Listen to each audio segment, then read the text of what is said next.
Es el volumen 1657. Abril 8, 1924. Amenaza de castigos. Aún el sueño en la divina voluntad es un dique a la justicia divina. Las privaciones de mi dulce Jesús continúan, y yo paso mis días en un purgatorio viviente. Me siento morir y no muero. Lo llamo, deliro, pero en vano. En mi interior siento desarrollar una escena trágica que si pudiera ver en el exterior, se moverían a piedad aún las piedras y romperían en llanto. Pero ay de mí, ninguno se mueve a piedad, ni siquiera Jesús que decía que me amaba tanto. Mientras me encontraba en el colmo de mis penas, mi amado Jesús, mi vida, mi todo, se ha movido en mi interior y haciéndome cuna con sus brazos y meciéndome decía: Alarrurru, niña, hija mía, duerme en los brazos de tu Jesús. Alarrurru, niña, pequeñita mía. Y como veía que mientras me adormilaba, me despertaba, repetía de nuevo: Alarrurru, niña, hija mía. Entonces Oye, mira, vas a ser una mamá medio así, medio seca. ay, doctor. A la Rurru se le canta al niño. Dice. A ver. Ok, está bien. Bueno, voy al 3. Ya síguele, no hay problema. Sí, doctor. Bueno, termina diciendo: a la Ruru, niña, pequeñita mía. Y como veía que mientras me adormilaba me despertaba, repetía de Entonces yo nuevo, no, bueno, sí. Sí, síguele. repetía de nuevo: a la Ruru, hija mía. Entonces yo, no pudiendo resistir, no queriendo y llorando, he caído en un profundo sueño. Después de horas y horas de sueño, sin que me pudiera despertar, mi dulce Jesús, estrechándome fuerte, se apoyaba en mi corazón, haciéndome sentir un peso enorme que me aplastaba. Pero a pesar de esto, no me podía despertar. Oh, cuántas cosas habría querido decirle, pero el sueño me lo impedía. Entonces, después de mucho penar, entre la vigilia y el sueño, he visto que mi bien Jesús sufría mucho, tanto que quedaban como ahogado en las penas. Y le he dicho: Amor mío, tú sufres mucho hasta ahogarte, y mientras quieres que yo duerma, ¿por qué no me dejas sufrir junto contigo? Y si quieres que duerma, ¿por qué no duermes tú junto conmigo? Bueno, hay cosas interesantes, ¿no? O sea, sabemos que Jesús cuando quiere castigar, generalmente no se le presenta a Luisa. Aquí la hace dormir y la hace dormir prácticamente a fuerza. O sea, ella está sufriendo por la ausencia de Jesús, en fin. Y llega Jesús y la duerme. Pero dice algo interesante, sentía un peso enorme que me aplastaba. ¿Por qué? Porque Jesús apoyaba su cabeza en su pecho, en su corazón. Entonces ese peso enorme que está sintiendo es el peso de la cabeza de Jesús, ¿sí? De los pensamientos de Jesús, de lo que Jesús está recibiendo. Y luego lo que le dice, o sea, tú sufres mucho, ¿sí? Y eso lo sabe porque entre el sueño y ese medio estar despierta, ve el sufrimiento de Jesús. Entonces dice, tú sufres mucho, ¿y por qué no me dejas participar junto contigo? Y luego, ¿y por qué si quieres que duerma, por qué no te duermes tú conmigo? Esto es como el contexto de lo que viene después. Pero sí tener en cuenta la hace dormir a fuerza, se recuesta sobre su pecho, pero Luisa siente ese peso enorme sobre de ella. Y luego, o sea, entre el sueño y entre que se medio despierta, ve a Jesús que sufre, ¿sí? Y que sufre mucho. Y entonces ahora le pregunta esto. Vamos a ver qué le contesta Jesús.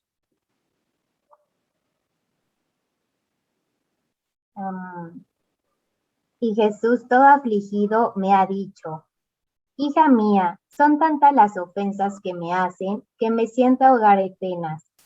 Y si te quisiera hacer tomar parte, no habrías podido resistir y continuar viva. ¿No sientes el peso que me dan hasta aplastarme?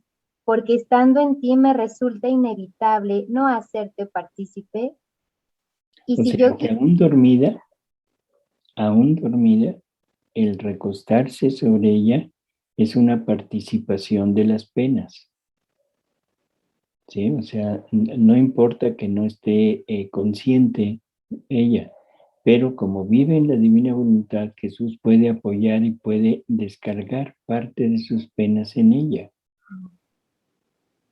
¿Sí? Dice, me resulta imposible el no hacerte partícipe de mis penas. Y luego seguimos. Y si yo quisiera dormir junto contigo, mi justicia se desahogaría libremente contra el hombre y el mundo rodaría. Y mientras decía esto, Jesús ha cerrado los ojos, y el mundo parecía que rodara, y que todas las cosas creadas salían del orden de la creación. El agua, el fuego, la tierra, los montes, etc. Se atropellaban entre ellos, y se volvían homicidas y nocivos al hombre. ¿Quién puede decir las grandes desgracias que sucedían? Yo llena de miedo he gritado: Jesús, abre los ojos, no duermas. ¿No ves cómo todas las cosas se trastornan y se ponen en desorden? A ver, ¿cuál sería la causa de que si Jesús duerme, entonces todo se trastorna y los flagelos serían terribles? ¿Cuál podría ser la causa? Que Jesús quita la asistencia al hombre. Bueno, por un lado, pero La ¿hay justicia. algo más? Sí, que no encuentra la divina voluntad, la creación en las criaturas. Que Jesús es víctima. O sea, Jesús es el pararrayos de la justicia divina. A veces tiene que dejarla correr, ¿sí? A veces es tanta que busca quien lo ayude. Pero él es el pararrayos de esa justicia divina. Entonces, si él durmiera, en ese momento la justicia divina ya no encontraría ese obstáculo y se descargaría totalmente sobre las criaturas. Entonces, por eso es que no puede dormir, ¿sí? Recordé el mismo pasaje del Evangelio cuando sube a la barca con los apóstoles y se queda dormido y empieza la tormenta a mortificar a todos los apóstoles, pues iban ahí con él y llega un momento en que le reclaman que no estás viendo que nos vamos a hundir y casi lo despiertan, pero también hubo un motivo previo a eso, ¿no? Según narra María Valtorta, que pues le quisieron quitar el control y lo mandaron a dormir porque era cosa de pescadores el manejar una barca y lo apartaron. Lo creyeron inútil para manejar una barca. Ajá, exactamente. Entonces, pues el hecho que él pudiera decidir dormir y todo esto se desatara en tormenta y todo esto, y pues todo lo que pudiera suceder es como un símil a esto, ¿no? Seguramente porque ya lo mandamos a dormir y quisimos manejar la barca nosotros. Bueno, más o menos, pero ahí el punto principal es la lección que les quiere dar a los apóstoles, ¿no?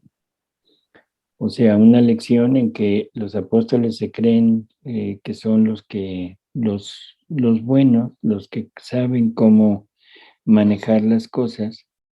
Y si recordamos lo que dice Jesús, él mismo llama a la tormenta. No es un flagelo, o sea, no es un castigo, es una prueba. Entonces, llama a la tormenta y en son de más o menos de guasa decimos, se oyó un chiflido y ven, y ahora le dijo a la tormenta, órale, échatelos. O sea, pero es una prueba que les está dando. ¿Sí? Ese es el punto, pero podríamos ponerlo como algo similar a lo que estamos oyendo aquí. Aquí no es una prueba, aquí es justicia. Justicia así definitiva de lo que el hombre merece, y allá era un hacerles ver a sus apóstoles que sin él prácticamente nada pueden. ¿Sí? No importa lo diestros que son, y eso es lo que hacemos todos los días.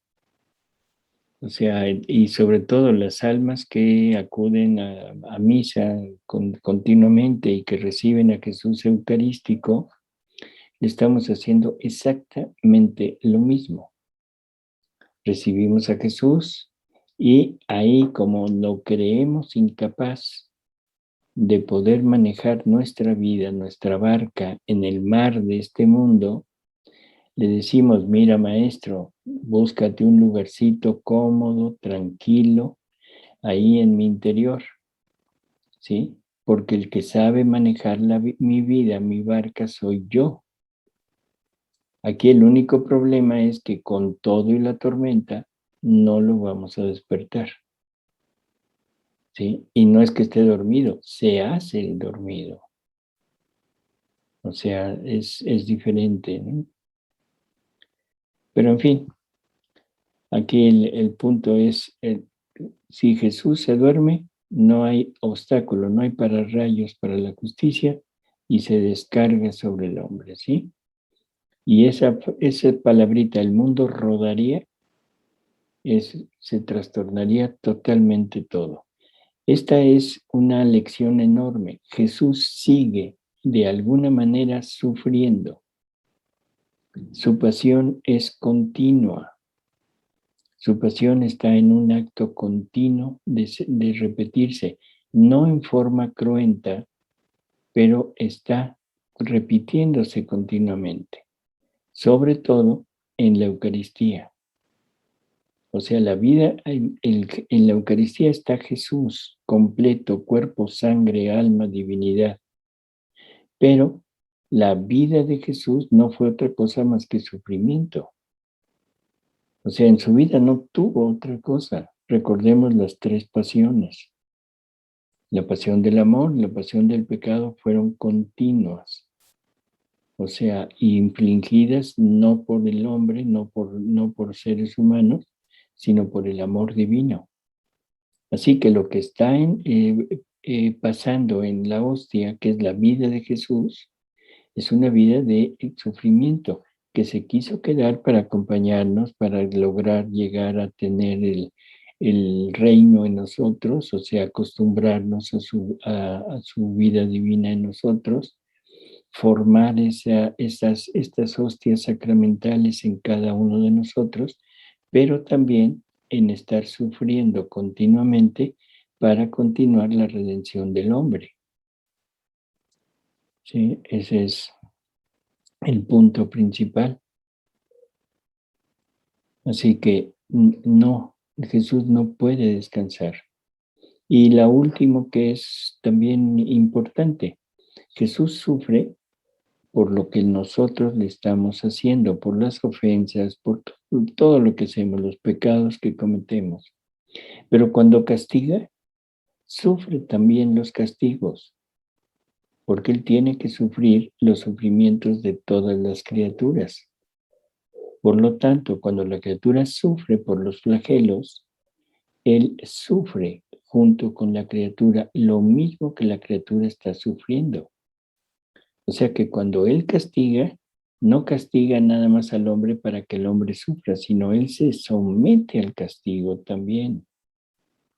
Y eso es, en verdad, es algo que no era, ¿cómo diríamos?, lógico pensarlo.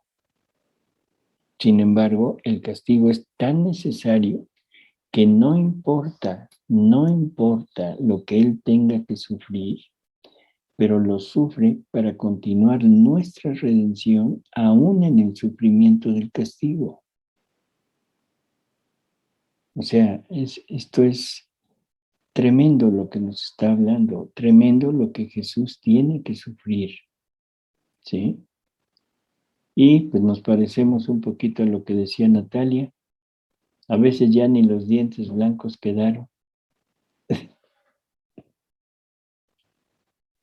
Bueno, continuamos. Doctor, y él sufre buenas noches, él Buenas sufre noches. por la desfiguración que hay en mí si yo no estoy viviendo en la divina voluntad. Es el sufrimiento por redimirme y porque si él me habita y habita todas las criaturas, si yo estoy fuera de su divina voluntad, eso es un sufrimiento para él en mí porque lo estoy desfigurando, ¿verdad? Así es. No Y sé, el rehacerme por esos flagelos o esos castigos también sufre porque él sigue en mí. así es. Ah, bien. Gracias. Y Jesús de nuevo, ¿has visto, hija mía? No puedo dormir. Si supieras cuántos males han sucedido solo con cerrar los ojos, a ti te es necesario el sueño para no verte sucumbir del todo, pero debes saber que te pongo en el centro de mi querer, a fin de que tu sueño sea también un obstáculo a mi justicia, que quiere justamente desahogarse contra el hombre. Aquí hay otras enseñanzas así muy precisas, ¿no? A ti, ser humano común y corriente, te es necesario dormir. O sea, es así. Y lo que está diciendo indirectamente es, dice, a mí no me es necesario dormir, porque su humanidad ya es gloriosa, ella ya no está sujeta a las debilidades de la tierra ni nada por el estilo, pero el que está hablando es el Verbo Eterno. ¿Sí? No se nos olvide que siempre el que está hablando cuando habla de castigos y de su humanidad, el que está hablando es el Verbo Eterno. Entonces, a mí no me es necesario el dormir. ¿Sí? Pero ahora, te pongo a ti a dormir, pero te pongo a ti en mi querer. Y estando en mi querer, tu sueño, tus actos de estar dormida, tu latido, tu pensamiento, tu respiro, la circulación de tu sangre, todo el funcionamiento de tus órganos, son actos de divina voluntad, son actos que están hechos en el divino querer. Por lo tanto, son actos completos. Y dentro del acto completo van los actos de reparación. Van los actos de reparación completa a Él y junto con Él al Padre. Y eso mitiga la justicia. Que aunque Luisa no esté en ese estado de sufrimiento, aún en el reposo, sirve como un pararrayos para la justicia y una forma de reparar a Jesús.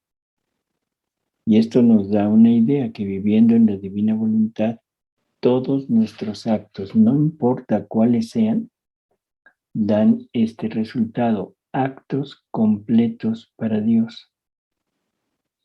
Y en ese acto completo va el amor, la gloria, la alabanza, la retribución, la reparación, va todo. Entonces, Él está recibiendo todo lo que quiere recibir, está recibiendo un acto divino. Y por lo tanto, la criatura aún dormida le está dando Dios a Dios. ¿Sí? Sí.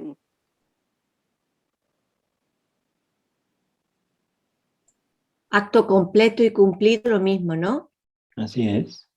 Okay. Y estos flagelos que ella está viendo, estas circunstancias, por aquello de la relación eternidad y tiempo, son cosas que sí o sí ya han pasado. A ver, no es que ya han pasado, pero en el acto eterno, como ella dice aquí, no es que fueran a ser, sino que ¿no ves cómo las cosas se trastornan y se ponen en desorden? Bueno, en los tiempos de Luisa quizás no había tantos trastornos como ahora de la naturaleza, pero lo habla como que ya han ocurrido. Por eso, en el acto único está todo, pero está todo lo que, lo que sucede en el tiempo. Uh-huh. O sea, ya hemos hablado de esto, ¿no? Sí, sí, por eso era para... O sea, lo que sucede en el tiempo es la materia prima de la eternidad. O sea, en la eternidad está todo lo que sucedió en el tiempo. Lo que no sucedió no está. Sí, sí. Uh-huh. ¿Sí? Vamos a la siguiente lectura. Padre Osvaldo, buenas noches. Buenas noches, disculpe que ingrese hasta ahora. Tengo una No, reunión no. antes, pero Bienvenido. me interesa aprender, gracias. Ok, bueno. Bueno, seguimos. Sí. Volumen 1658. Abril 11, 1924. Continúan las amenazas. Jesús no fuerza a nadie, sino que pasa adelante cuando el alma no está pronta a darle entrada.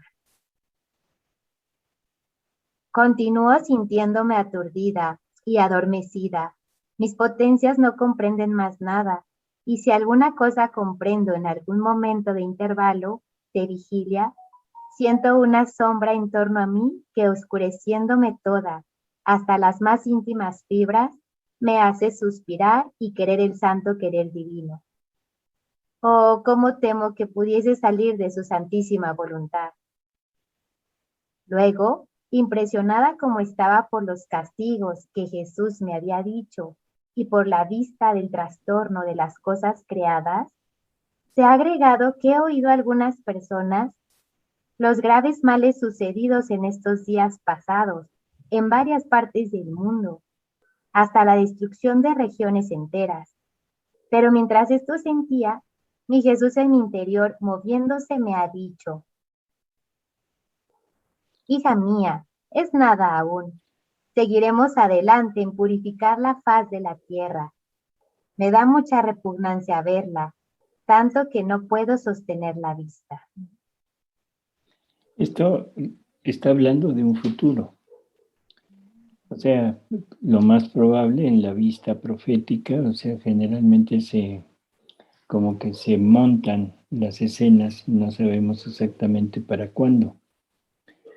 Algo que es importante entender ahorita en este momento es que lo estamos queriendo desterrar de este mundo.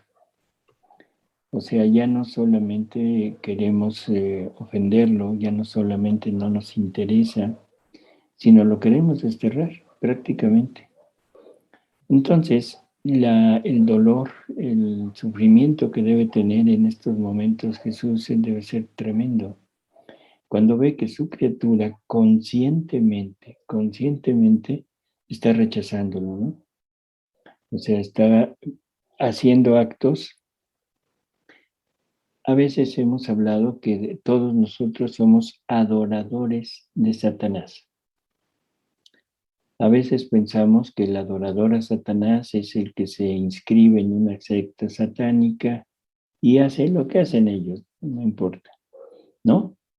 Todos nosotros somos adoradores de Satanás.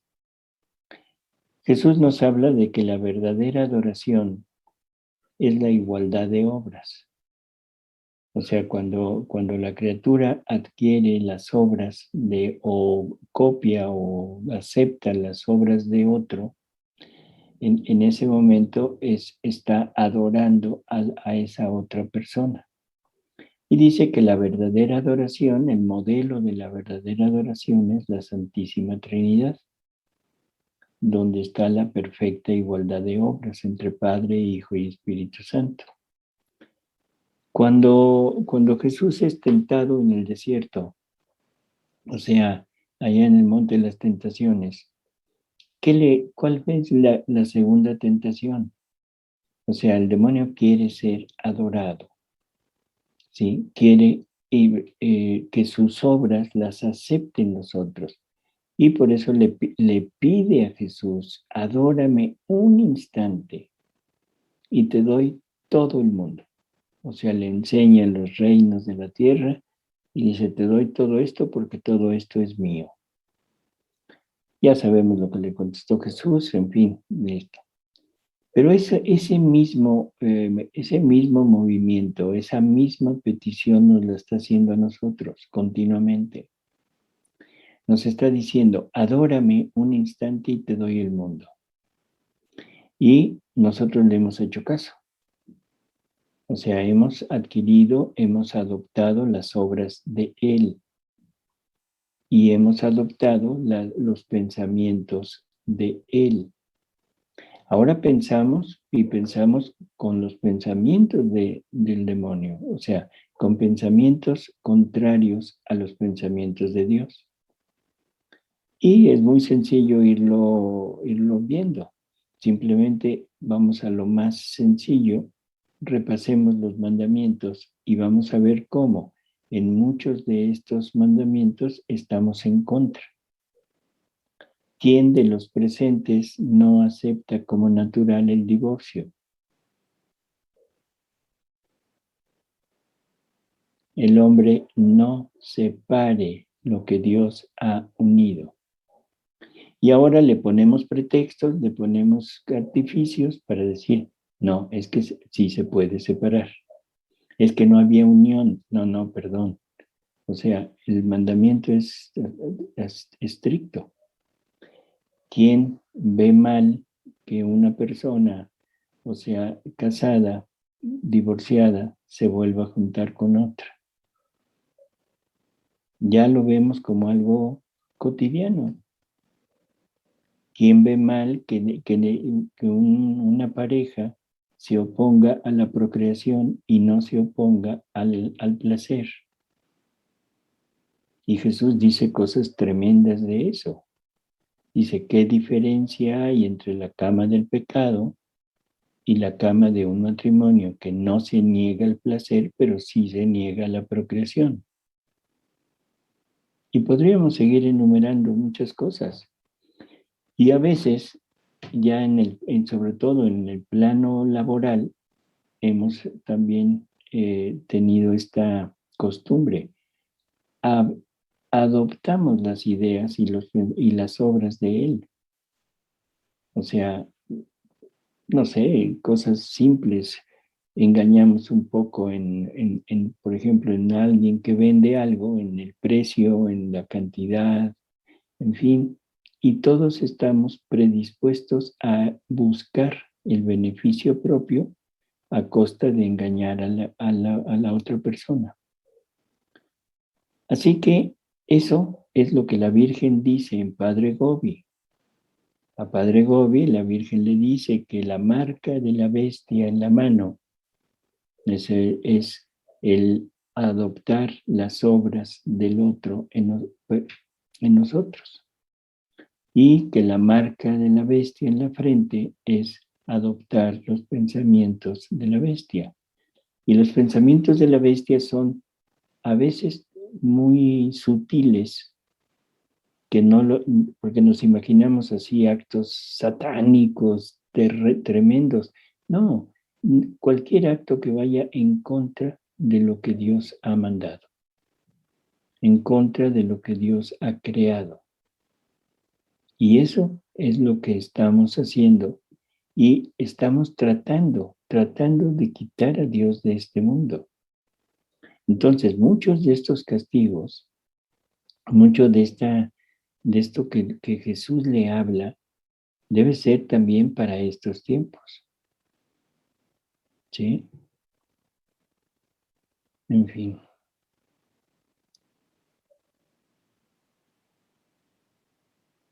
Seguimos. Sí, doctor. No sé si Isabel iba a preguntar algo. Ah, Isabel, perdón. Sí, doctor, quería saber esta frase que dice, oh, cómo temo que pudiese salir de su santísima voluntad. ¿A quién se refiere? ¿Quién puede salirse? Ah, o sea, ¿de qué tenía miedo, Luisa? ¿De qué tenía miedo?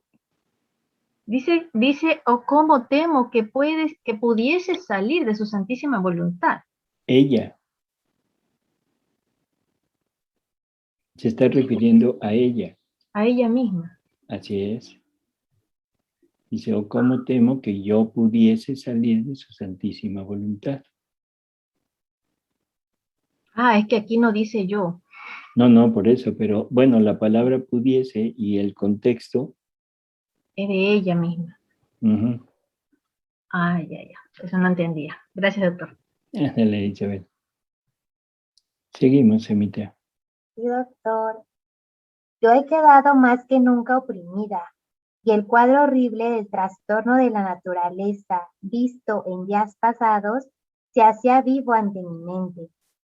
Entonces, volviendo según mi costumbre a la oración, decía a mi amable Jesús, ya que has resuelto echar mano a los castigos, y yo no puedo hacer nada, ni sufrir, ni evitar a las gentes los males que merecen, podrías librarme de este estado de víctima, o bien suspenderme por algún tiempo. Al menos evitaría el fastidio a los demás. Ese fastidio para ella era un sufrimiento tremendo, el tener que estar continuamente molestando, bueno, no molestando, sino teniendo que recurrir a la presencia diaria del sacerdote para que le diera la obediencia de volver, o sea, de sacarla de su habitual estado de rigidez. Entonces, para ella eso era tremendo, porque en ocasiones los sacerdotes como que no les agradaba mucho ir, ¿sí? Entonces, ese es un punto importante que hay que entenderlo. Y luego, sí. Doctor, disculpe. Hablando de los castigos. Sí, padre. Bueno, hace tiempo ha sido que no me di cuenta de lo que estaba hablando en el sentido de la justicia divina, porque en la escritura dice la justicia divina, ¿no? Pero el padre yo estuve hablando de la justicia divina y mencioné de los castigos, así, porque lo mencioné así con otro compañero, ¿no? Otro sacerdote. Y él me corrigió, me dijo, Dios no castiga. Estás con la idea del Antiguo Testamento, me dijo, porque ahí dice Dios justiciero. Dios es infinitamente misericordioso. Yo ya no le dije nada porque como yo había hablado de los castigos divinos, así usé la palabra castigos divinos, entonces yo ya me quedé callado porque no le seguí la conversación, pero dije, no me va a entender. Entonces, yo no le dije nada, ¿no? Pero él sí me corrigió, me dijo que no se habla, Dios, no podemos decir que Dios castiga, ¿no? Y tenemos también una concepción así nosotros, ¿no? En el pueblo, Dios no castiga. O sea, Dios nos corrige, pero no nos castiga.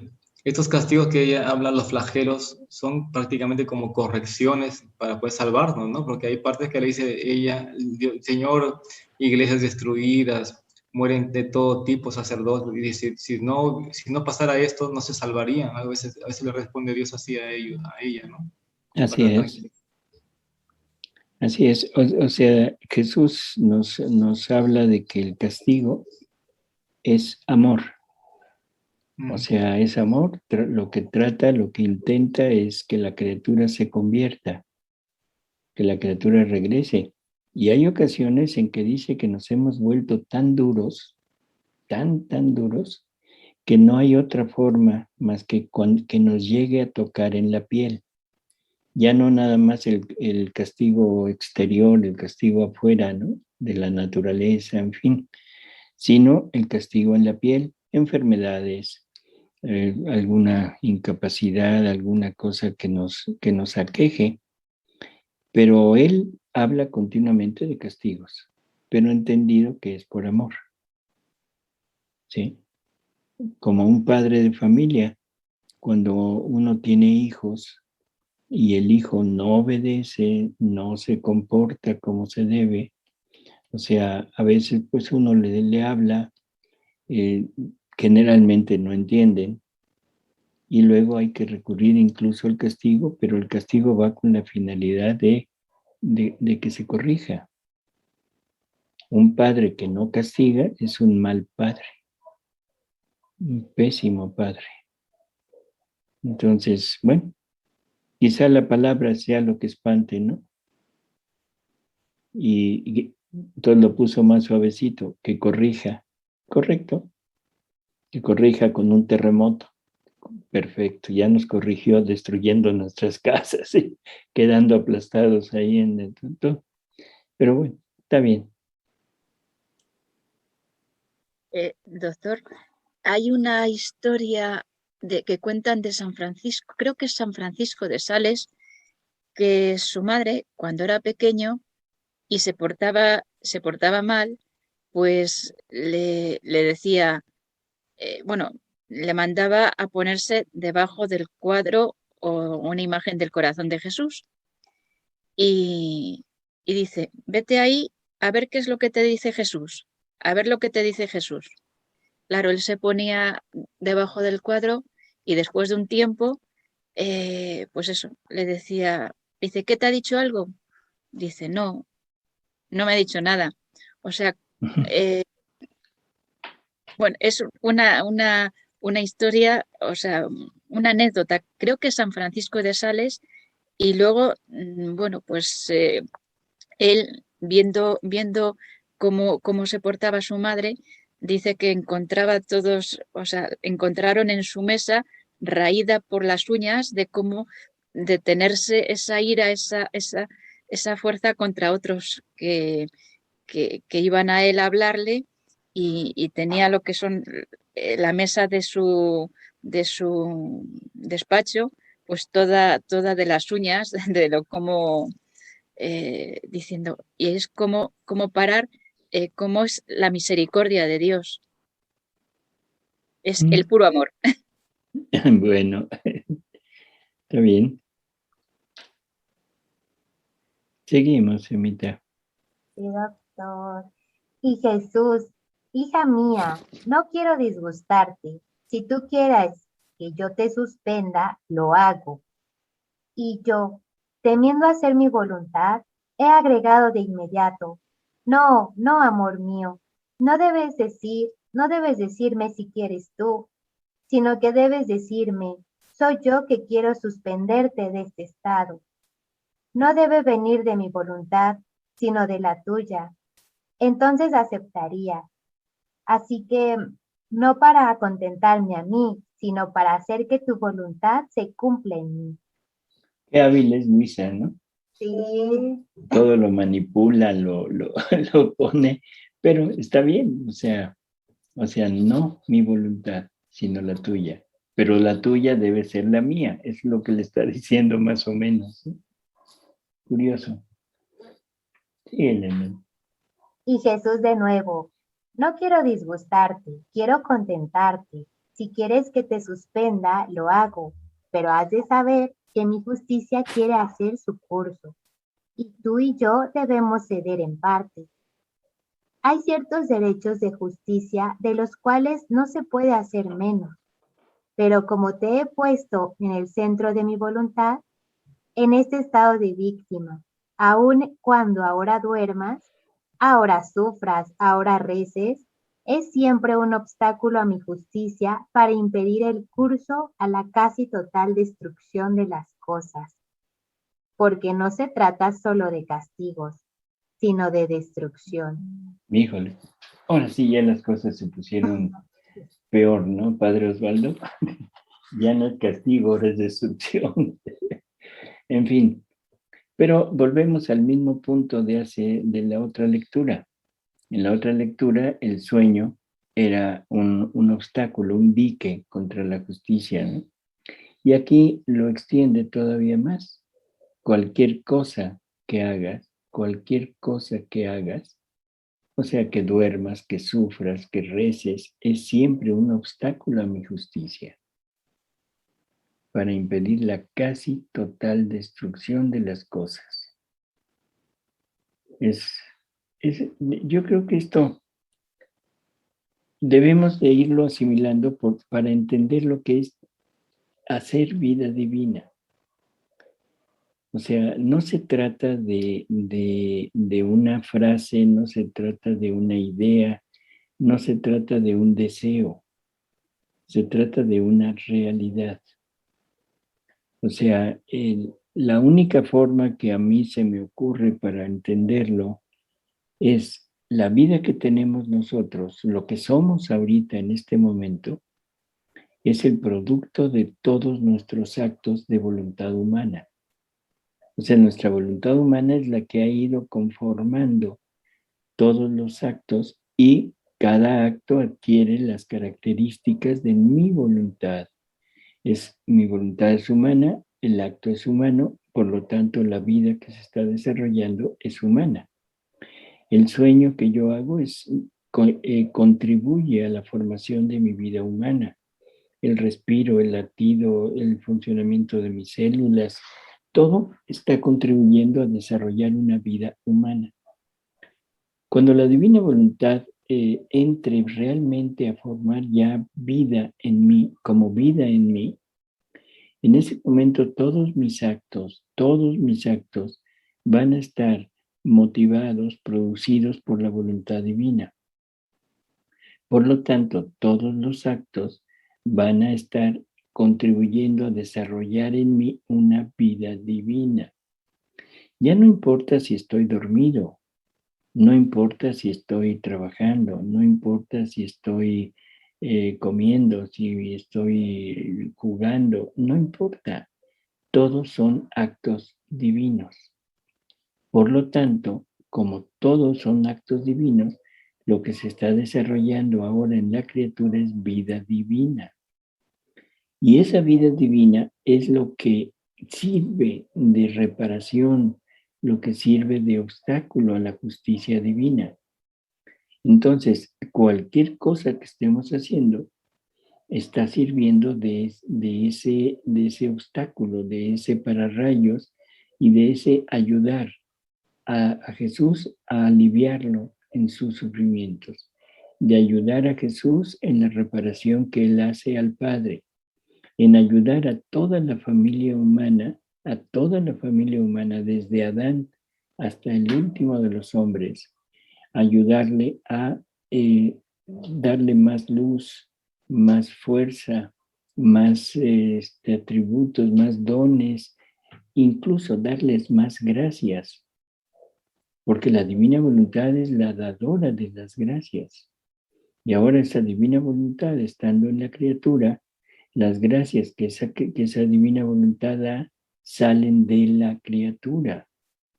Y Jesús ya nos dijo cantidad de veces, no lo tomo como algo mío que te di, sino lo tomo como algo tuyo. O sea, nos da el mérito de estar haciendo lo que hace.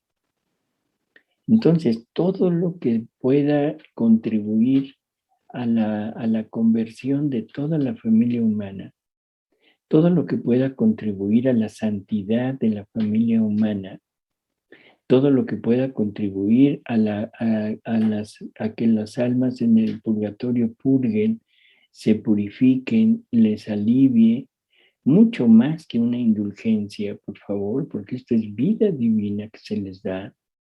Todo eso ahora sale de la criatura aún en el sueño.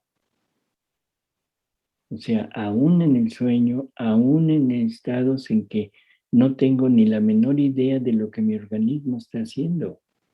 Yo no tengo idea de lo que están haciendo mis células ahorita. Conozco lo que hacen, pero no estoy consciente de eso. Y sin embargo, en cada acto está pasando eso. Podemos Sí. orar, disculpe, doctor, podemos decirle al Señor en la divina voluntad, mientras duermo, cada pálpito y respiro, te voy a decir, te amo, y así, ¿no? O sea, podemos ofrecer esa oración mientras dormimos y mientras estamos también respirando todo el día, ¿no? Así es, Padre. ¿no? O sea, y sobre todo en el sueño, que vamos a estar prácticamente inconscientes, le podemos decir, te ofrezco todo mi sueño en tu voluntad. Yo Para trabajé no. en la tierra y llovía torrenciales, no sé si en México también será, pero llovía torrentes con truenos, relámpagos. Entonces, bueno, como tenía tiempo para leer los volúmenes, entonces uno podía decir también en cada gota de agua, ¿verdad? Poner un te amo en cada gota de agua, que era cantidad de agua que caía. Así es. ¿No? Es algo hermoso poder decir así. En cada gota de agua, en cada gota de agua del mar. Imaginémonos eso. En cada pez, en cada movimiento, en fin. O sea, nosotros no conocemos, no tenemos ese alcance, ¿no? Pero la divina voluntad sí. Entonces la divina voluntad se extiende y como la divina voluntad ahora está haciendo mis actos, mi acto es quererlo amar en todo lo creado. No tengo la menor idea de lo que haya creado en ningún lado, pero la divina voluntad sí y lo pone como hecho. A veces nos resulta un poquito difícil, pero vamos a ver que la voluntad humana, que es la mejor cosa que Dios nos ha dado y que comparte con la voluntad divina ciertas potencias de ella, nos dice que la voluntad humana, sin llevar a cabo los actos, puede hacer 1000 bienes o 1000 males. Los ejemplos perfectos son: si ves a la mujer de tu prójimo con malos ojos, ya cometiste adulterio, ¿sí? O sea, ya es un pecado de adulterio, aunque ni siquiera se haya uno acercado a la persona. Entonces, lo que la voluntad humana desea queda hecho como acto en ella. Y a la criatura comparte eso. Entonces Jesús dice, la voluntad humana puede hacer 1000 bienes o 1000 males. Al hombre le pueden impedir el actuar, lo pueden maniatar, lo pueden encarcelar, le pueden quitar la libertad, pero en su voluntad el hombre puede hacer todo. Si el hombre quiere, puede darme el amor de toda la familia humana, pero también puede formar puñales para incluso matarme. O sea, entendido en forma espiritual, no en forma material.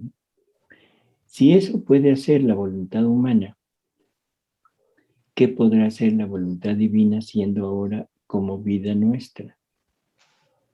Yo digo, Señor, yo te quiero amar en todas las cosas que has creado en el universo, en todos los soles, en todas las estrellas que has creado. ¿Cuántas hay? Ni la menor idea. Pero la divina voluntad, que es la creadora, sí. Y entonces pondrá en todo lo creado, pondrá el amor de la criatura, o sea, mi amor divino, porque ahora es amor de ella, pero en mí, pondrá mi amor divino en todo, para que Dios en todo lo que vea esté viéndome a mí, amándolo. Que eso es también lo que deberíamos de ver nosotros en toda la creación. Que Jesús nos dice que en todo lo creado depositó un amor especial para cada uno de nosotros. Y deberíamos de estar descubriendo ese amor en todo lo creado. Deberíamos de ver a Dios en todo lo creado. No lo vemos. ¿Por qué? Porque nos falta el conocimiento, nos falta su voluntad para poderlo tener presente, sensible, pero Él sí tiene toda la capacidad de podernos ver en todo donde hemos depositado el amor divino de nosotros por medio de la divina voluntad y sentirse resarcido de todo el amor que toda la familia humana no le ha dado. Entonces, la divina voluntad tiene ese poder de ponernos en todo, tanto en las obras como en los actos, sobre todo en los actos de Jesús. Nos dice Jesús que el terreno o el lugar donde la criatura debe desarrollar sus acciones, o sea, la criatura que vive en la divina voluntad, son la creación y su persona, su vida en la tierra, o sea, la redención. Esos son los campos donde debemos actuar. Seguimos, Emita. Doctor, pero debes saber que no quiero forzarte. Lo forzado no me agrada jamás. Tanto que cuando vine a la tierra y quise ir a nacer a Belén, fui, sí, llamando de puerta en puerta para tener un lugar donde nacer. Pero no forcé a ninguno. Si hubiera querido, con mi potencia habría usado la fuerza para tener un lugar menos incómodo donde nacer. Pero no quise. Me contenté solo con tocar y pedir alojamiento. Y sin insistir pasaba adelante a tocar otras puertas. Y como ninguno me quiso recibir, me contenté con ir a nacer en una cueva, donde las bestias me dieron libre entrada e hicieron las primeras adoraciones a su creador, antes que forzar a alguien a darme entrada. Pero mucho costó a los betlemitas este rechazo, porque no tuvieron más el bien de que mis plantas pisaran sus tierras, ni de verme nunca más en medio de ellos.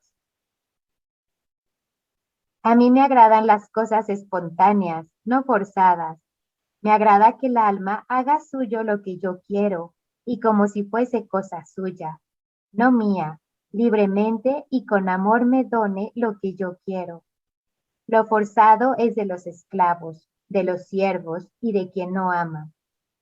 Por eso yo paso de largo ante aquellas almas como ante aquellos betlemitas, porque no están prontas a hacerme entrar en ellas y darme plena libertad en hacerme hacer lo que yo quería de ellas. Entonces, al oír esto, Nada más una aclaración, es hermoso lo que está diciendo. Hacerme hacer, ¿sí? Lo que yo quiero de ellas. O sea, Dios quiere, Jesús quiere darnos X cosa, llevarnos a la X estado, en fin, pero no nos lo quiere forzar. Quiere que nosotros lo hagamos hacer. O sea, como si nosotros lo obligáramos, vamos a decirlo así, a que haga en nosotros lo que Él quiere hacer. Eso realmente es hermoso, ¿no? No nos lo hace forzado, sino quiere que lo forcemos a hacer lo que Él quiere hacer. Casi lo que Luisa estaba haciendo en la otra lectura. No como mi voluntad, sino como la tuya. Yo quiero esto, pero no lo hagas para complacerme. Hazlo para complacerte a ti porque debe salir de ti. Aquí es lo mismo. O sea, Él quiere hacer de nosotros X cosa, pero quiere que nosotros seamos los que lo obliguemos a decir, a hacer lo que quiere hacer. ¿Sí? Es como el retarle. ¿Mande? Es como el retarle. Es que el otro día había una persona en la basílica y decía, porque digo, ¿quieres que te acompañe? Porque se encontraba mal. Dice, no, voy a retarle a Jesús para que él me ayude a llegar. Digo, pero bueno, si quieres te acompaño.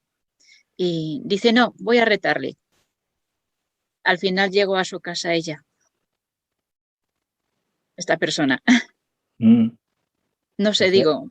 Sí, retar a Jesús. Sí, es como el retarle a Jesús, o sea, para obligarle que llegase, por ejemplo, bien a su casa. Así es.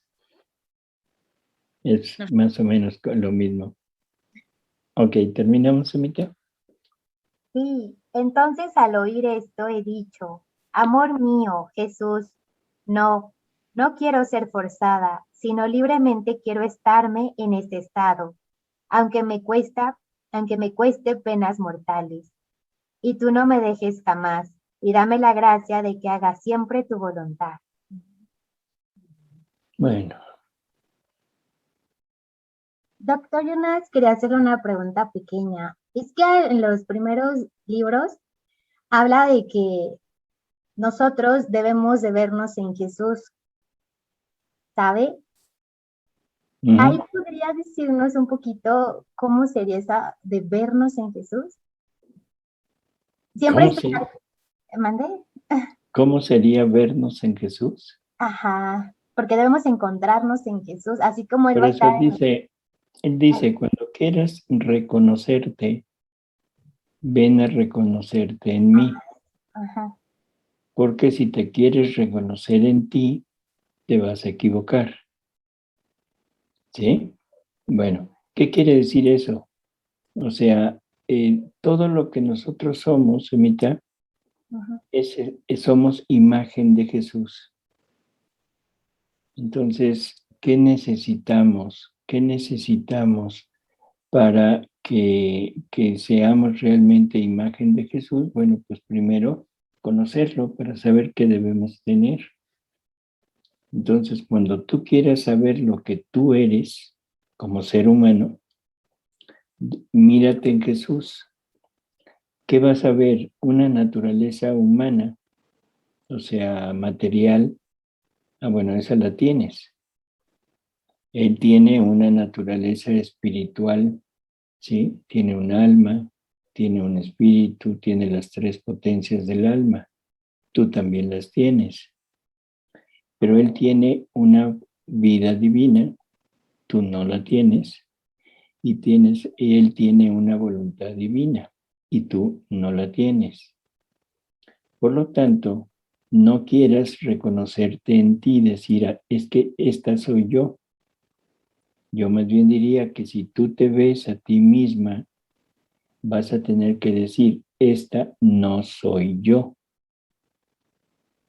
Y cuando encuentres a Jesús, cuando lo conozcas, cuando lo veamos tal cual es, entonces veremos lo que nos hace falta. Y eso que te hace falta es lo que te va a hacer ser perfecta imagen y semejanza de Él, y vas a poder llegar a ser la verdadera Emma que Dios creó. ¿Sí? Entonces dice, cuando quieres reconocerte, ven a reconocerte en mí, porque si no te reconoce, porque si quieres reconocerte en ti, te vas a equivocar. Y luego, una vez que te hayas reconocido en ti, digo en Él, en ese momento también podrás reconocer a todo el mundo. Podrás reconocer a tus semejantes, porque todos nuestros semejantes deben ser iguales que Él. Y entonces empezaremos a ver a Jesús en todos, empezaremos a ver a Jesús en todos nuestros prójimos, y el trato que estaremos dándole a todo el prójimo será el trato que le diéramos a Jesús en ese prójimo. ¿Sí? ¿Se acabaron los enojos con mamá? En fin. Sería como decir, Salvador, que hay una versión divina de ti, de mí, de todo, que no conocemos. Bueno, no conocemos porque no tenemos esas características, ¿no? Sin embargo, en Él estamos todos y en Él es en donde nos debemos ver. O sea, y ahora tenemos la enorme posibilidad de poder alcanzar esa perfecta imagen. Si recordamos el Catecismo de la Iglesia Católica, dice que la finalidad última de la economía divina es la igualdad perfecta con la Santísima Trinidad. ¿Sí? la igualdad perfecta con la Santísima Trinidad. ¿Qué quiere decir igualdad perfecta? Bueno, igualdad perfecta con la potencia del Padre, o sea, con la voluntad del Padre. Y esa es la igualdad en nuestra voluntad, uniéndonos a la de Él. La igualdad perfecta con la sabiduría del Hijo. Y esa sabiduría solamente la podemos adquirir uniéndonos con Él. Nuestra potencia, nuestra segunda potencia, que es la inteligencia, uniéndola a la inteligencia divina. Y la igualdad perfecta con el Espíritu Santo, que es el amor, y esa la logramos a través de unir nuestra tercera potencia, que es la memoria, con el amor divino. ¿Sí? Ese es el punto en que debemos alcanzar ahora esta parte. ¿De acuerdo? Y ese mismo artículo del Catecismo nos dice, o sea, porque podríamos pensar que esto es igual a la santidad humana, a la que tenemos en la actualidad, pero el mismo artículo del Catecismo nos desmiente eso, porque dice, después de haber dicho eso, dice, pero desde ahora somos llamados a ser habitados por la Santísima Trinidad. Ese pero desde ahora, lo que nos está indicando es, esta es la finalidad última, pero como no la hemos alcanzado, como todavía no la tenemos a nuestra disposición, bueno, desde ahora podemos alcanzar la unidad, la inhabitación con la Santísima Trinidad. O sea, es un paso anterior a esa perfecta igualdad.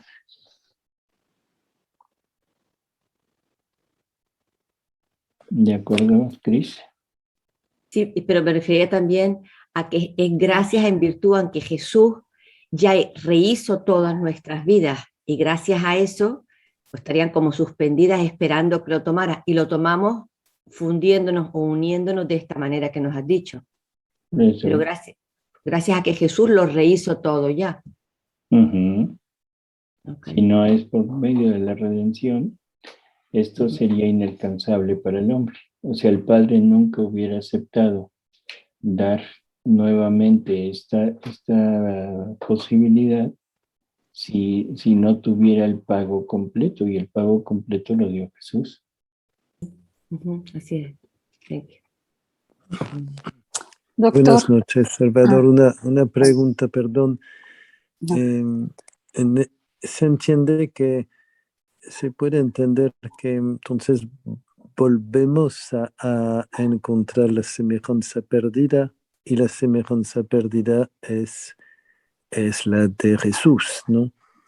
Entonces, me digo, el reto continuo y la conversión nuestra es ver, alcanzar a ver y a buscar a Jesús en los demás, en el prójimo, ¿no? Eso pues no es una santificación continua. Bueno, el buscar al prójimo, a Jesús en el prójimo, sí, definitivo es una santificación continua, pero lo que dice Jesús, lo que decíamos a la pregunta de Emita, o sea, ven a reconocerte en mí. Ahora ya te reconociste en mí, ahora también en mí vas a reconocer al prójimo. O sea, porque una vez que me veas completo, no solo te vas a ver a ti, sino vas a ver a tu hermano, al que está junto a ti, al vecino, a toda la familia humana. Porque todos deberíamos de ser parte de esta semejanza con Jesús. Algo que es importante, no todos somos iguales. O sea, porque hasta Luisa en alguna ocasión le pregunta a Jesús y le dice, Señor, cuando ya tu voluntad, tu querer esté en toda la humanidad, ¿cómo será bello? Todos divinos, todos iguales. Y Jesús le dice, no, te equivocas. No todos iguales. O sea, la igualdad no reflejaría ni la potencia ni la belleza divina. Dice, ve la creación. ¿Qué sería de la creación si yo hubiera creado puro cielo o puro mar? O sea, no tendría esta belleza, esta utilidad, esta magnificencia, sino la belleza y la utilidad está en la diversidad. Por eso es que cada uno de nosotros va a tener en sí mismo determinada combinación de atributos de la vida divina, de acuerdo a nuestra forma de ser, a nuestros atributos que Dios nos dio. Él quiere vivir su vida desde los atributos que nos fueron dados a cada uno de nosotros. Y entonces en esta diversidad es en donde podremos encontrar en el prójimo, podremos encontrar lo que nos falta conocer de Jesús. Por ejemplo, en usted podríamos encontrar, no sé, algún tipo de actitud, o sea, su personalidad de sacerdote, vamos a decirlo así, sus dones, sus atributos que le dio a usted, que lo hacen ser usted, pero vividos en forma divina. O sea, no en forma humana como lo hemos vivido hasta ahora, sino en forma divina. Y eso es lo que nos hará reconocer en los demás a Jesús. Y eso es lo que nos hará ir teniendo una idea cada vez más completa de lo que es Él. Porque ninguno puede abarcar a todo Dios. Y eso se lo dice Jesús a Luisa. Luisa hablaba de María, de que si abarcaría todos los atributos y todo Dios, y Jesús le dice, no, imposible, María no pudo abarcar a todo Dios. Dice, ni yo lo pude abarcar. Entonces, es entre todos. Y esto nos abre un panorama inmenso, porque en el vecino de enfrente que me cae mal, debe de haber forzosamente atributos divinos que yo desconozco y que si no me acerco, si no lo trato, si no lo amo en el sentido divino, nunca voy a poder descubrir. Y me va a faltar esa parte. ¿Sí? No sé si quedaría. Sí. Entonces es una conversión continua porque hay que superar continuamente las apariencias y entrar en la fe. En el vecino, como tú dices, es lo que se ve inmediatamente, va a despertar el malestar por la actitud o el rechazo. Es un reto. Así que, pues vamos a continuar, no comenzar, sino a continuar, ¿no? En ese movimiento de conversión continua. Ya, por ejemplo, ahorita estoy empezando a tratar de quitar la ay, ya se me trabé. Bueno, el rechazo que tengo hacia Emma. Ay, doctor. Bueno. Yo quería decir una cosa. Había Sí, en San Francisco de Asís, iban caminando y encontraron un burro y estaba el burro todo bueno, maloliente, bueno, estaba casi medio comido por bueno, pues ya casi que putrefacto y todo. Y decían, San Francisco de Asís decía, mirad a ver qué hay de bueno en el burro. Y todos decían, si está el burro así todo mal. Y entonces, bueno, pues al final dicen, lo que podemos mirar del burro, lo que está bien, qué dientes más blancos tenía. O sea Bueno. que al menos por los dientes, lo que podían decir de bueno, qué dientes tan blancos tenía. O sea, Bueno, porque es lo único que se le veía, nada más. entonces a lavarse la boca, Natalia. Y sí, No, no, pero esto da pie a otra cosa. O sea, Jesús nos habla y nos dice que que el acto continuo del Creador, que el acto continuo de Dios, es estar generando siempre seres semejantes a Él. O sea, Dios está en un acto continuo de generar, ¿sí? Pero de generar seres semejantes. Todo lo que Él crea, dice, en todo lo creado, en todo, he puesto un atributo, o sea, divino, una semejanza de los atributos divinos, para que el hombre me vaya conociendo, para que el hombre nos vaya encontrando en todo lo creado.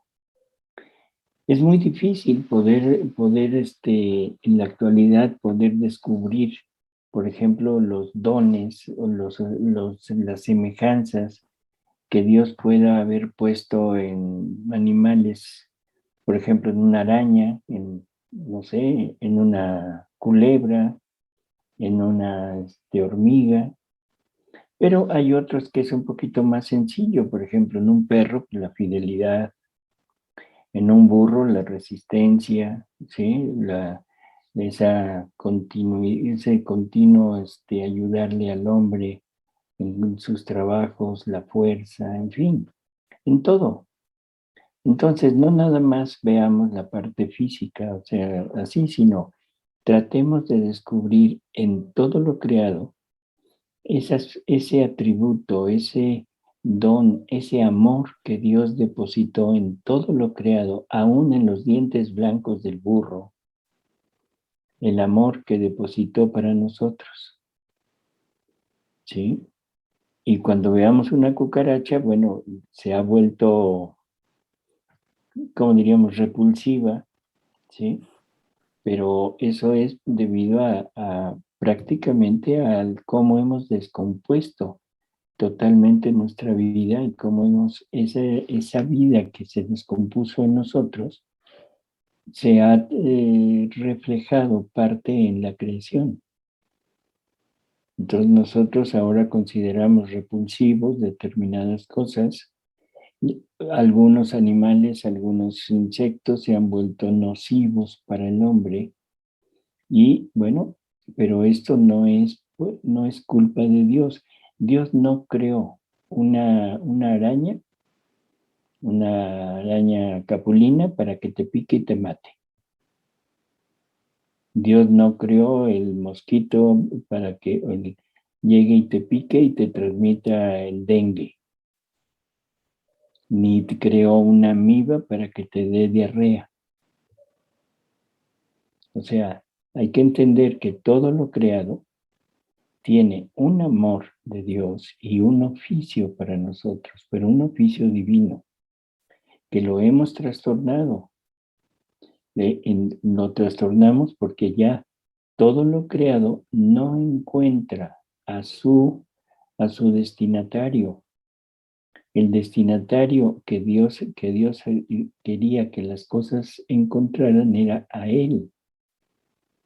Entonces, todo lo creado tenía el destino de servir a Dios en el hombre. Y entonces todo marcharía perfecto. Ese es el reino que viene. Ese es el reino que Jesús nos promete.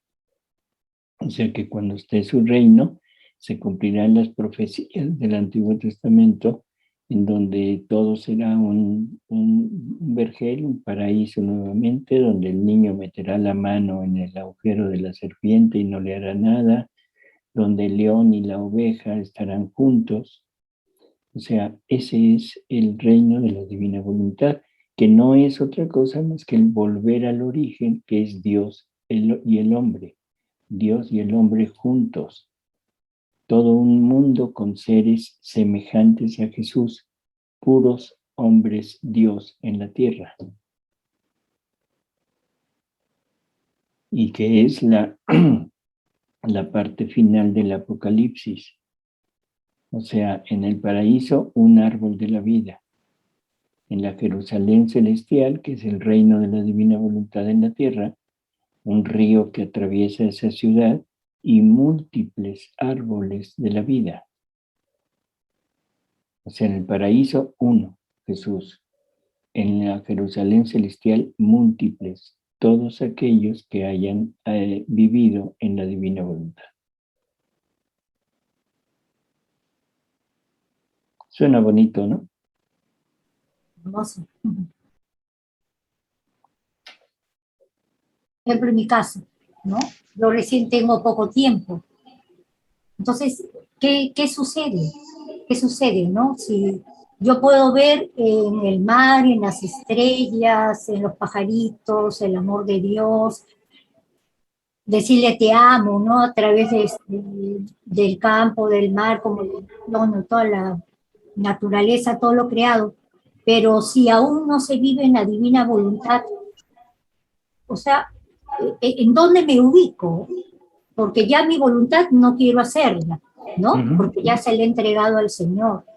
Entonces, yo siento que todavía no estoy por el poco tiempo, ¿no? Porque he leído el primero, segundo libro o los escritos, pero yo pienso que hay que avanzar más para entrar, fundirse en la divina voluntad. ¿Qué pasa con estas almas que todavía no estamos situadas ya en la divina voluntad? Este pequeño gesto de amor ¿es válido o es todavía un empezar recién todavía, no? No, Digamos, no no, sé. no, no. O sea, Jesús nos dice que, bueno, al principio nos empieza a prestar su voluntad poco a poco para irnos acostumbrando, ¿sí? Nos la presta, hacemos unos actos, nos la quitan, nos la vuelve a prestar, en fin. Pero cada acto hecho en la divina voluntad, cada acto hecho en la divina voluntad tiene toda esta capacidad y esta potencia. Ahora, la divina voluntad no hace actos pequeños o actos grandes. Es siempre el mismo acto, es un acto completo. Por lo tanto, va el amor, va la gloria, va la adoración, va todo. Van todas las obras de Dios, todo lo que ella contiene está en cada acto. Para nosotros, lo que obtenemos es hasta donde conocemos. Pero si usted en este momento hace la intención de fundirse en la divina voluntad y amarlo en todas las gotas de agua que hay en el mundo, la divina voluntad lo hace. Y una vez hecho, es un acto que queda hecho para siempre, es un acto eterno, ya no es un acto que pueda terminar. ¿Sí? Y cada vez que usted repitiera ese mismo acto, es como una nueva vida que se le está dando a la divinidad. Y poco a poco, en la medida que vaya avanzando, que va a ir conociendo cada vez más hasta dónde puede llegar, bueno, el acto para Dios sigue siendo completo, pero usted ya obtiene como mérito todo lo que vaya aprendiendo de más. Así que no se apure por estar empezando, lo puede hacer. Nada más tener esa intención, o sea, de fundirse y ponga lo que usted quiera, amarlo, repararlo, darle la gloria por todo lo que ha creado. Y en ese momento se está haciendo. ¿De acuerdo? Disculpe, doctor, ¿qué dijo? Buenas noches, perdone. Sí. ¿Y este acto quedaría injertado en el acto único? Claro.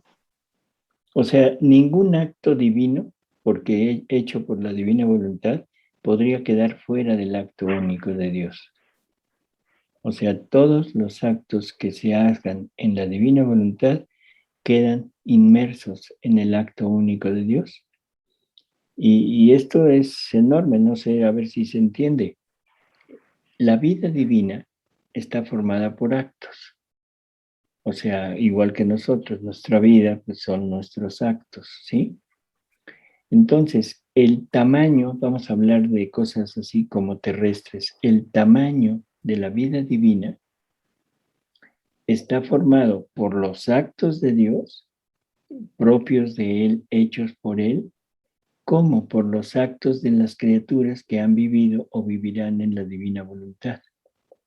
Porque cada acto que hacemos en la divina voluntad es un acto, es una vida divina que se agrega a ese querer divino, a ese acto único, y eso le va dando el tamaño a esta vida divina.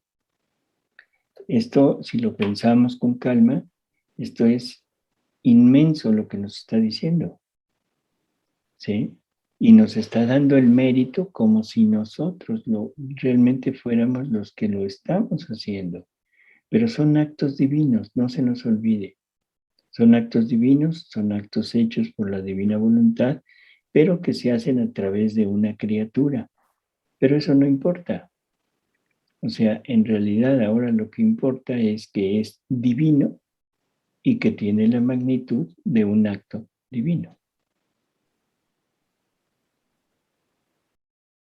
Una pregunta. El sufrimiento, o sea, el sufrimiento del mundo, o sea, el sufrimiento de la persona, para llevarlo en divina voluntad, verdaderamente no deberíamos de tenerlo, o sea, no se debería de sentir. No sé si me he explicado.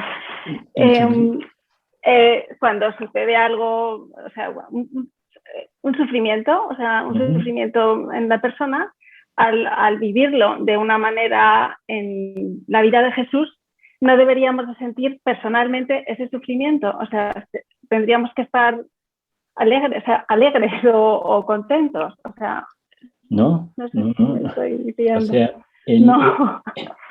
el sufrimiento que Jesús recibe, o sea, el sufrimiento que sea, como lo está recibiendo en Él, lo está recibiendo en su voluntad, ¿sí? Lo está padeciendo en su voluntad. Si esa voluntad que ahora es mía, aunque no lo sienta, ojo con esto, aunque no lo sienta, que no lo perciba, pero lo estoy padeciendo. Y si yo sé eso, yo le puedo ofrecer ese sufrimiento de Él como mío para repararlo.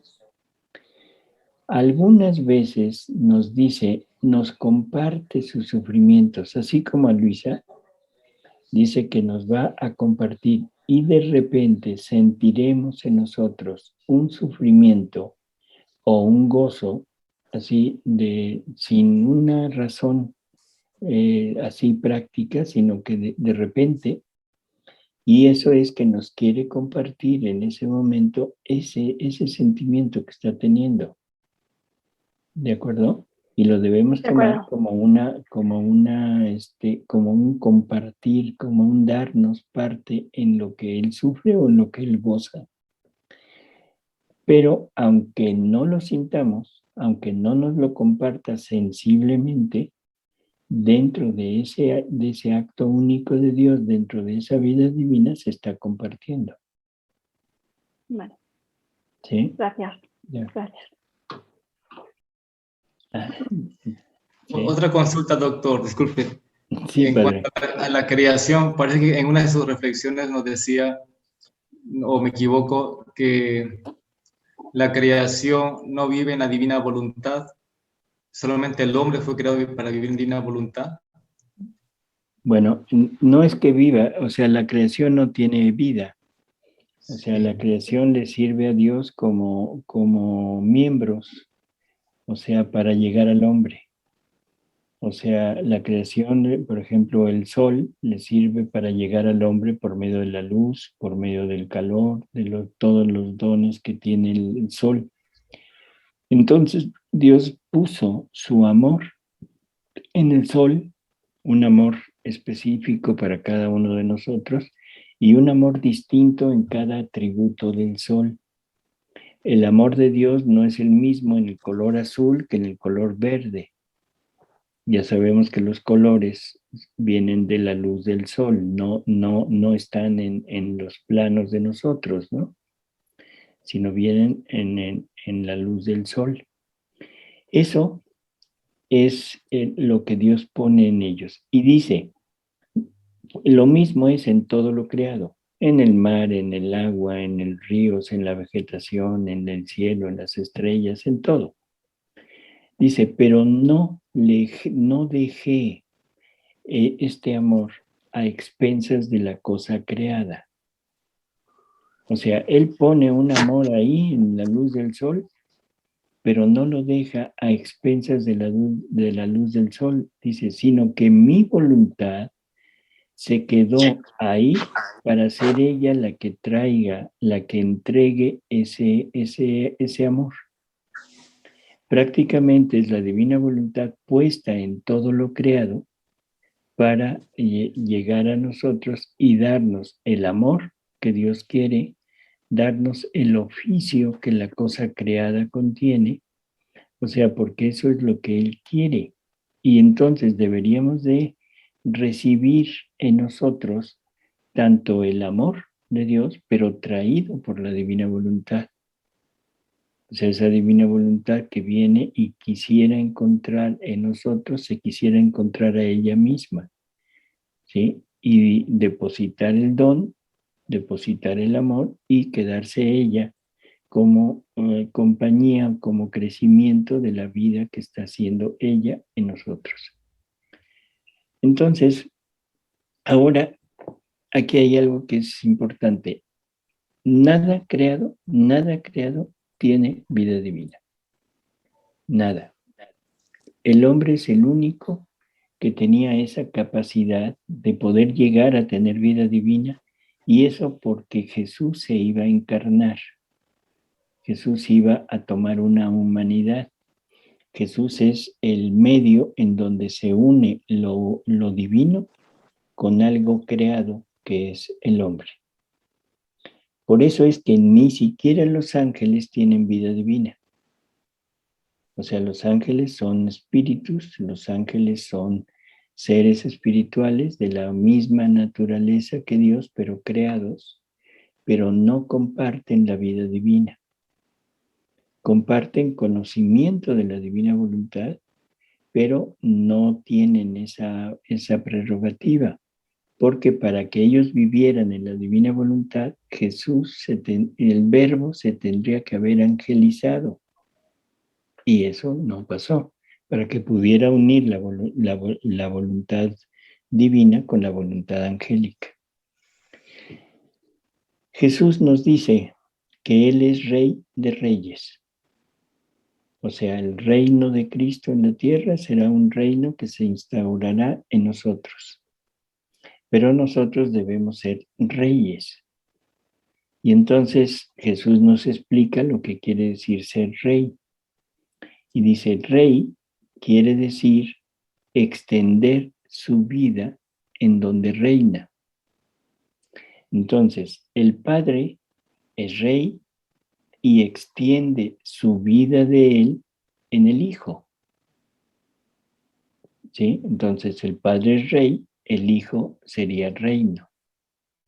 Ahora, el Hijo extiende su vida en nosotros. Entonces, ahora el Hijo es reino del Padre y rey de nosotros. Nosotros nos convertimos en reino, porque ya extendió su vida en nosotros. Pero ahora dice, nosotros tenemos la obligación de extender nuestra vida divina que nos está dando, no la vida humana, sino la vida divina, extenderla en todo lo creado. Y entonces lo creado, las cosas creadas, tendrán nuestra vida, nuestra razón, nuestra voz, nuestro pensamiento, nuestro amor, y usaremos las cosas creadas como miembros, igual que Dios las usa para llegar a nosotros. Y en el momento que yo ponga mi vida divina en las cosas creadas, que para eso son los giros, en ese momento yo tengo ya la calidad de rey también. Entonces soy reino de Cristo porque Él extiende su vida en mí, y yo soy rey porque extiendo mi vida en las cosas creadas y en todo, incluso en las obras de Jesús. ¿Sí? Entonces no son divinas, no tienen vida divina, pero sí tienen la posibilidad de adquirir vida por medio de nosotros. No sé si queda claro, Pedro. Sí, entonces, entonces está bien para entender mejor, porque entendía como que cuando ella hablaba en los giros, como que la tierra que gira, que entonces como que alaba a Dios, el viento silba, ¿no? Uh-huh. Y el mar ruge, diciendo honor, gloria a mi Hacedor. Yo pensaba que como que vivían en la divina voluntad. Es una forma figurada que ella habla cuando habla de la creación, que así alaba a Dios con sus sonidos, sus movimientos, sus rugidos. Uh-huh. Pero ahora, bueno, eso sería como una alabar, pero desde él mismo. Pero ahora nosotros en la divina voluntad ponemos nuestra vida ahí, y por ejemplo, en esa tormenta que tuvo de rayos y de lloviendo muy fuerte, usted puede poner su vida divina ahí, y entonces el trueno, el rayo, sería un te amo de usted hacia él, con la potencia del rayo. En la lluvia sería un te amo de usted en cada gota de agua. Y esa gota de agua adquiere la vida divina de usted. Y así por el estilo. Si oímos cantar un pájaro, o sea, el canto que estamos oyendo, no, ¿de dónde lo sacó el pájaro? Pues es creación de Dios en él. Entonces es parte de la armonía de Dios, que Dios pone esa armonía de él en el pájaro para que nos la dé a conocer. Bueno, en esa armonía, en ese canto de ese pájaro, estoy recibiendo el sonido para entender un poco más a Dios, comprender esas armonías, pero también estoy recibiendo el amor de Dios en ese canto. Ahora yo lo recibo y yo le voy a corresponder, y me voy a volver rey del canto de ese pájaro, o me voy a volver rey en ese pájaro. Extiendo mi vida, y ahora el canto del pájaro es la armonía que yo le estoy dando a Dios. Ok. Así Gracias. que la próxima vez esperemos aquí empezar a hacer trinos de pajaritos.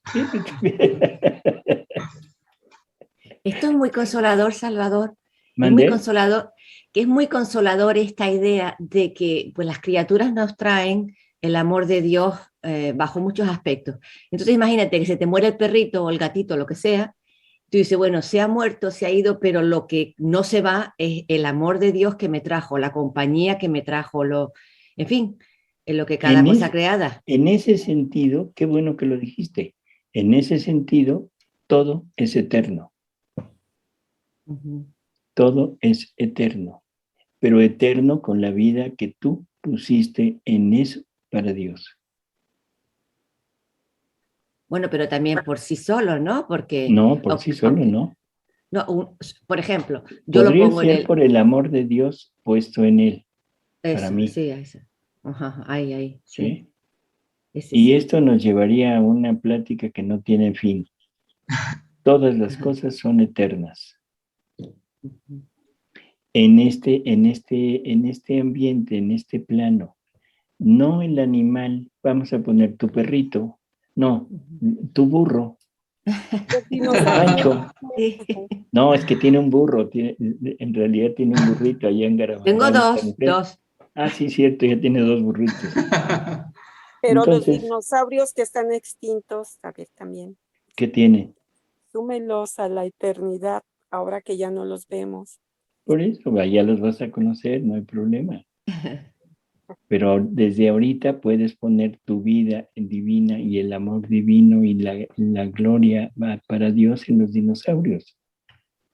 Bien. Porque la divina voluntad no tiene tiempo, vive en la eternidad. Y ahí están los dinosaurios. Yo tenía otra pregunta ya que habla, pero tampoco no me tiene por qué responder. Y no le encuentro sentido. ¿Por qué va a crear dinosaurios en la Tierra? ¿Por qué los va a crear? ¿Por qué los creó? Digo, no en el sentido que tendría. Entiendo la humanidad y las demás especies, pero los dinosaurios, pobres que aparecieron y se desaparecieron después. Dice que el petróleo viene de ellos. Pues padre, ahí sí me dejó. ¿Sabe qué? Mejor cambiamos de plática. No, o sea, eso lo vamos a conocer allá. Vamos a saber por qué. ¿Por qué pasa eso, ¿no? De que hay especies que se eliminaron de la tierra no por efecto del hombre, sino por efecto de Dios, ¿no? En fin, pero sí podemos poner nuestra vida y los vamos a encontrar con vida nuestra divina. Que eso suena rarísimo, ¿no? En verdad suena muy, muy raro, pero así es. Doctor, usted iba a decir algo de los burritos. Sí, de los burritos que tiene Cristina ya en su casa. Bueno, son 3, ¿no? Perdón. Perdón. Pido disculpas si me está oyendo. Sí, sí. Andrew, me lo saludas, por favor. Sí. No, o sea, esos burritos ahora no solo les sirven de compañía, de mascota aquí, sino les sirven de instrumento para alabar a Dios por medio de esa creación, porque es una creación de Dios. O sea, no es un animal, no es algo repulsivo, no es un insecto, no es una cucaracha, es una creación de Dios. Y algo que Jesús dice, y ojalá que lo tengamos en cuenta, dice que todo lo creado es más que una reliquia, porque es creación directa de Él. No vayan a agarrar cucarachas para traerlas como reliquias, por favor. Pero sí entender el valor que tiene todo lo que Dios ha creado. El valor que tiene el acto divino de crear. Eso es increíble. Y nos cambia totalmente el panorama de este mundo, nos pone fuera de este mundo y nos pone realmente en esta consonancia de vida con Él. En fin. Doctor, quiero preguntarle una cosa. Buenas noches. Sí, buenas noches. Mire, por ejemplo, hoy que yo fui a ver al Santísimo, cuando empecé a orar, bueno, hice mi acto preventivo en la mañana y después cuando fui a orar le dije, Jesús, te amo, ven a adorar en mí para que yo te dé el amor, la adoración, la gloria a nombre de todos, de toda tu creación. Así está bien, por ejemplo, ese ya fue ya queda como un acto hecho en la divina voluntad, queda en la eternidad para Él. Ya dijimos que sí, o sea, todo lo que hagamos con la intención de fundirnos en su voluntad y que sea su voluntad la que actúe junto con la nuestra, es un acto completo, un acto eterno y queda para toda la eternidad. Ay, gloria a Dios. Ajá. Así que ya Gracias. estás